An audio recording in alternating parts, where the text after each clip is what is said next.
In Disney's apparent quest to remake every one of their animated classics in live action, the difference between the good movies, like The Jungle Book, and the bad ones, say Pinocchio, comes down to the filmmakers and their choices.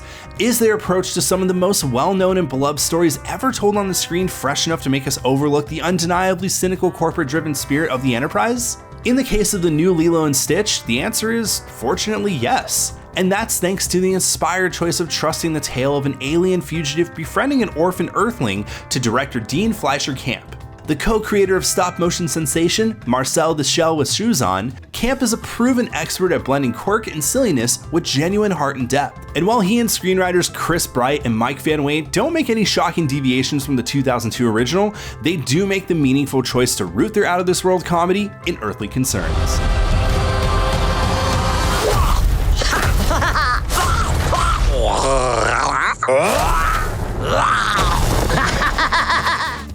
They've found the perfect Lilo in Kia Mi Aloha, which is saying something considering so much of the film rests on the shoulders of this little girl. She exerts just the right attitude, charm, and humor in the role, and does a notably strong job of selling the reality of her scenes with the CGI Stitch, who's voiced once more by the original film's co-director, Chris Sanders. Dogs no can talk. Dogs can't talk, Lilo.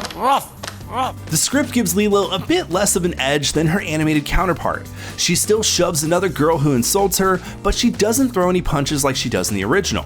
But it doesn't shy away from her anguish over her parents' death either. It's clear that Lilo is a sweet kid channeling profound grief through her volatile behavior, just the type who could use the companionship of a fuzzy four-armed powder keg from beyond the stars. Stitch Dad. Sometimes family isn't perfect. While the friendship of the title duo remains key to this version of Lilo and Stitch, its most important relationship is actually the one between Lilo and her older sister Nani, played by Sydney Elizabeth Agodon. Ohana means family. Family means nobody gets left behind Or forgotten.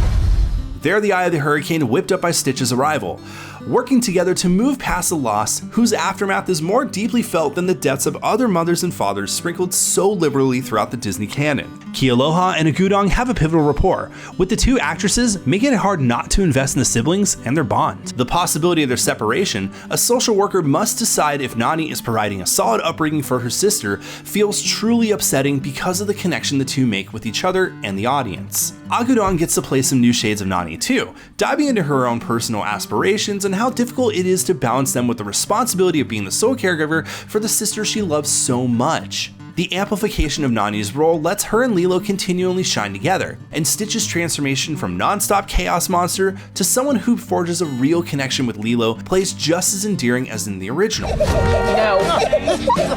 Control him. Hey, what are you doing? But the further Lilo and Stitch gets from its tremendous core, the more it stumbles. The two aliens pursuing Stitch, Jumbo and Pleakley, have always been a somewhat odd fit with the story, largely there to add some more wackiness around the edges.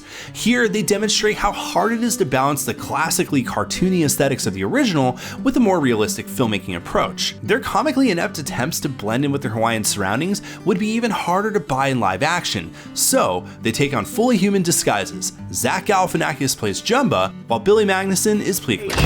Other way. Find the creature, and remember, you must use discretion. Discretion is my middle name. The two actors are certainly game, with Magnuson in particular looking like he's having a lot of fun getting really goofy.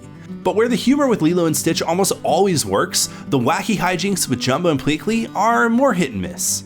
One of the more curious choices of adaptation involves the character of Cobra Bubbles, Lilo and Stitch's amusingly tough-looking G-man turned social worker. The remake splits his role into two, with Courtney B. Vance playing Bubbles as an active CIA agent investigating alien sighting, while Nani's fitness as a guardian is determined by a new character, Miss Kekua, played by the original voice of Nani, Tia Carrere. It ends up making one of the major figures in the Lilo and Stitch universe feel a bit extraneous and leaves the fantastic Vance without much to do. Better served Amy Hill as Lilo and Nani's sweet and sassy neighbor, and Kaipo Dudawa as Nani's potential love interest. Look, David, I got a dog. You should have said that. Visually, there are a few moments where it feels like Camp felt beholden to replicate a memorable image from the original in terms of framing it similarly. Thankfully, that sort of what's the point mimicry doesn't become too prevalent. The director is also able to have fun with some of the bigger sci-fi moments, including some clever visual gags involving an alien gun that can create portals. As Lilo and Stitch comes to a close, it takes some of its biggest swerves from the source material. We don't want to give too much away, but I can say that one involves giving the film a more specific and hostile antagonist, while the other changes arrive at the very end to underline what this version of the story is all about. It's an impactful conclusion, seemingly designed to make you say, ah, and like so much of Lilo and Stitch, it certainly succeeds on that front. Where the weakest Disney remakes feel like they're parodying the original without capturing any of their genuine emotion, Lilo and Stitch retains and often amplifies the most stirring aspects of the rightfully beloved animated film. The filmmakers understand that the innate joy and humor of the mischievous Stitch work just fine, and can still sell plenty of merch, in support of a story about an alien chaos agent falling into the laps of two grieving sisters and helping them figure out their next step together. All of which is to say, yeah, it made us cry. I changed my mind. What's that? I like you as a mom too. For more, check out our reviews of Final Destination Bloodlines and Mission Impossible: The Final Reckoning. And for everything else movies and games, stick with IGN.